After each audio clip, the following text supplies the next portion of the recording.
Hi friends, welcome to my channel. तो इस video में हम लोग बात करने वाले हैं महाराजा सुहेलदेव यूनिवर्सिटी की अकॉर्डिंग। ये आप लोग का फर्स्ट पेपर है। आप लोग को पता है कि आप लोग को यहाँ थर्ड सेमेस्टर में आप लोग के थर्ड पेपर पढ़ने यानी तीन पेपर पढ़ने हैं और तीन का पेपर आप लोग को देना है।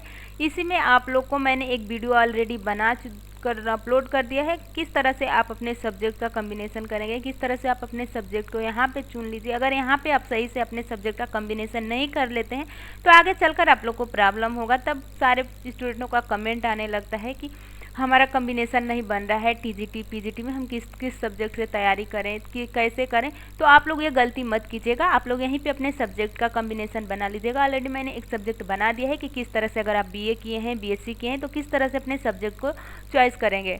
तो चलिए इसमें हम लोग बात करते हैं प्रिंसिपल मेथड ऑफ टेक्नोलॉजी। ये आप लोग के फर्स्ट पेपर का नाम है, यानी प्रिंसिपल मेथड्स ऑफ टीचिंग। यहाँ पे चलिए हम लोग देखते हैं, सिलेबस को डिस्कशन करने वाले हैं। आज सिलेबस को डिस्कशन करेंगे और आज से आप लोग की क्लास भी स्टार्ट हो चुकी है। तो आप लोग अच्छे से पढ़िए, अपनी नोट्स बनाइए। और यहाँ इसकी पीडीएफ मैंने इसी चैनल के नाम से ही टेलीग्राम है, JLB एकेडमी के नाम से भी टेलीग्राम है, वहाँ से आप लोग जुड़ जाइए और वहाँ से आप लोग पीडीएफ ले लीजिएगा और अच्छे से अपनी तैयारी कीजिएगा। और देखिए, ये पैडालॉजी है आप लोग का, और यहाँ से आप अगर अच्छे से पैडालॉजी को पढ़ लेते हैं तो जैसे कि आप लोग का टीजीटी हो गया, सीटेट हो गया, या अगर कोई ऐसी कंपटीशन एग्जाम KVS हो गया, तो इसमें आप लोग के जो पैडालॉजी होता है उसमें से ज़्यादा क्वेश्चन पूछे जाते हैं। तो अगर यहाँ पे आप अच्छे से कंसेप्ट को सही से समझ लेंगे तो आप अच्छे से तैयारी आप लोग की साथ साथ चलती रहेगी। तो देखिए, यहाँ पे आप लोग का पहला चैप्टर है। ज़्यादा हम लोग यहाँ पे डिस्कशन करने वाले नहीं हैं, यहाँ पे केवल देखने वाले हैं कि क्या क्या पढ़ना है। तो देखिए, यहाँ पे आप लोग का पहला पेपर है, यानी पहला चैप्टर है शिक्षण की अवधारणाएं, सिद्धांत एवं चुनौतियाँ, concept, principles and challenge of teaching. इसके बारे में आप लोग शिक्षण क्या है, शिक्षण की अवधारणाएं क्या है, सिद्धांत क्या है, शिक्षण में यानी जो में टीचिंग होता है इसमें चुनौतियाँ का किस तरह से चुनौती कितने टाइप्स का होता है, तो इसके बारे में आप लोग को पढ़ना है। शिक्षण का सिद्धांत कौन सा है, थ्योरी ऑफ टीचिंग। अगला क्वेश्चन देखिए, शिक्षण की अवस्थाएं, स्टेज ऑफ टीचिंग, इसके बारे में पढ़ना है। शिक्षण के स्तर, स्मृति, बोध एवं चिंतन। स्मृति का मतलब ही होता है कि किसी चीज़ को बिल्कुल रटा देना, बच्चों को समझाने पे जोर ना देना, बच्चों को रटाने पे जोर देना, तो ये आप लोग का मेमोरी हो जाएगा। अंडरस्टैंडिंग, बोध एवं चिंतन, यानी आप लोग का इसमें ही हो जाएगा। अंडरस्टैंडिंग है रिफ्लेक्टिव, इसमें बच्चे को सोचने, समझने, उसको चिंता करने के लिए कोई समस्या बच्चे के सामने प्रस्तुत कीजिए, उस पर बच्चा थिंकिंग करे, उसको समझे कि किस तरह से हम इसको सॉल्व कर सकते हैं।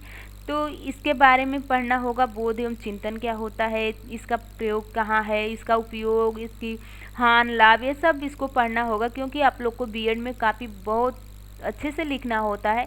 तो इसलिए आप लोग जब अच्छे से पढ़े रहेंगे तभी आप अच्छे से लिख भी पाएंगे। संप्रेषण की प्रक्रिया यानी प्रोसेस ऑफ कम्युनिकेशन। देखिए, संप्रेषण की प्रक्रिया, कम्युनिकेशन, इसके बारे में तो बिल्कुल डीप से पढ़ना होगा। और देखिए, ये सारे पॉइंट आप लोग अगर अच्छे से पढ़ लेते हैं यहाँ पे, तो आप लोग सीटेट की तैयारी काफ़ी हद तक यहीं पे कर लेंगे कंप्लीट। देखिए, पाठ योजना, लेसन प्लान बनाना होता है, अवधारणाएं, आवश्यकताएं, सोपान, यानी इसका स्टेज क्या है, कितने स्टेज में ये कंप्लीट होता है। ये 15 नंबर में एक ही क्वेश्चन पूछ देता है कि पाठ योजना, किसी भी एक पॉइंट, मतलब किसी भी एक आप लोग को हेडिंग दे देगा और उस पर पूछ देगा कि इस पर पाठ योजना बनाइए। तो इसमें कई सारी प्रोसेस होती हैं, उन सारे प्रोसेस को आप लोग को समझना होगा, तभी आप पाठ योजना यानी लेसन प्लान बना पाएंगे और उसकी अवधारणाएं, आवश्यकताएं, स्टेप्स को आप समझकर लिख पाएंगे। देखिए, अगला है शिक्षण के प्रतिमान क्या है, बुनियादी शिक्षण के प्रतिमान क्या है। तो देखिए, models of teaching, based teaching model, इसके बारे में आप लोग को अच्छे से पढ़ना होगा, बिल्कुल अच्छे से। और मैं इतनी अच्छे से आप लोग को यहाँ पे समझा दूँगी। आप लोग देखिए, क्लास में लिखने की कोशिश मत कीजिएगा, क्योंकि मैं पीडीएफ ऑलरेडी आप लोग को टेलीग्राम पे शेयर कर दूँगी। लेकिन हाँ, कुछ पॉइंट जो बोलते समय आप लोग को समझ में ना आए तो उसको आप लोग लिख सकते हैं। अगला चैप्टर है अभिक्रमित अनुदेशन और रेखीय शाखाई अनुदेशन। यहाँ से भी क्वेश्चन आप लोग के पूछे जाते हैं। देखिए, ये जो वीर बहादुर सिंह पूर्वांचल यूनिवर्सिटी के स्टूडेंट होते हैं उन लोग को ये सेकेंड सेमेस्टर में पढ़ना होता है, लेकिन आप लोग को इसको थर्ड सेमेस्टर में पढ़ना है। अगला है शिक्षण के उपकरण क्या है, प्लेंडर्स के अंतःक्रिया विश्लेषण प्रतिमान के बारे में पढ़ना होगा। सूक्ष्म शिक्षण यानी माइक्रो टीचिंग क्या होती है, तो देखिए इसमें आप लोग को फिगर के माध्यम से समझना होगा, क्योंकि इसके बारे में अगर डिप्थ से पूछ देता है तो उस फिगर को मेंशन करके अपनी कॉपी में लिखेंगे तो काफ़ी हद तक आप अच्छे से लिख पाएंगे। अगला देखिए अनुकरणीय सामाजिक कौशल प्रशिक्षण क्या है, शिक्षण की विधियाँ क्या होती है, कितनी टाइप की विधियाँ हैं, किस तरह से शिक्षण का प्रयोग पढ़ाना होता है, किस तरह से इसका प्रयोग करना होता है, इसका लाभ क्या है, इसका हानि क्या है, इसके बारे में आप लोग को पढ़ना होगा। अगला क्वेश्चन देखिए, अगला क्वेश्चन है देखिए विविध कक्षा कक्ष में शिक्षण, टीचिंग एंड डाइवर्स क्लासरूम। विविध कक्षा कक्ष में शिक्षण, इसको तो बिल्कुल अच्छे से आप लोग को पढ़ना ही होगा कि ये विविध का मतलब क्या होता है। तो यहाँ पे हम लोग ज़्यादा डिस्कशन नहीं कर रही हूँ, क्योंकि आप लोग को इसके बारे में अच्छे से पढ़ना है। तो इसकी जब एक एक क्लास आती रहेगी तो आप लोग को सारे पॉइंट को हर पॉइंट आप लोग को समझ में आ जाएंगे। व्यवसाय के रूप में शिक्षण क्या है, क्रियात्मक अनुसंधान क्या है। देखिए क्रियात्मक अनुसंधान, देखिए सारे जो यूनिवर्सिटी हैं उन लोग का सिलेबस सेम ही होता है, लेकिन देखिए आप लोग को क्रियात्मक अनुसंधान 3rd सेमेस्टर में पढ़ना है, लेकिन यही यहाँ पे है जननायक यूनिवर्सिटी के जो स्टूडेंट हैं उन लोग को 2nd सेमेस्टर में पढ़ना है।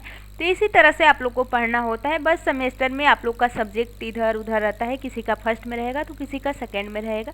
तो पढ़ना सबको एक ही चीज़ है, लेकिन सेमेस्टर में बटा हुआ है। तो किसी का जैसे कि आप लोग का ये 3rd सेमेस्टर में हो गया, जो वीर बहादुर पूर्वांचल यूनिवर्सिटी के हैं उन लोग का 2nd सेमेस्टर में हो जाता है, जननायक वाले स्टूडेंटों को भाई 2nd सेमेस्टर में हो जाता है। तो इसके बारे में आप लोग को बिल्कुल अच्छे से मैं पढ़ाऊंगी, और अच्छे से अगर पढ़ लेते हैं तो आप लोग काफ़ी अच्छी तरह से लिख लेंगे, जिससे कि आप लोग का नंबर अच्छा आए। तो चलिए हम लोग क्लास भी बहुत जल्द स्टार्ट करने वाले हैं, और आज ये आप लोग का सिलेबस डिस्कशन हो चुका है, तो अब क्लास भी बहुत जल्द आ जाएगी। आप लोग सारे क्लास को अटेंड कीजिएगा, और मेरी पूरी कोशिश रहेगी कि अगर आप लोग कि पेपर से पहले आप लोग का सिलेबस कंप्लीट हो जाए, जिससे कि उस टाइम आप लोग को क्लास आप लोग को रिवीजन करने का टाइम मिल जाए। तो चलिए नेक्स्ट वीडियो में बहुत जल्द मिलेंगे। आप लोग चैनल को सब्सक्राइब जरूर कर लीजिएगा, वीडियो को लाइक कीजिएगा, अपने फ्रेंड्स ग्रुप में भी शेयर कीजिएगा।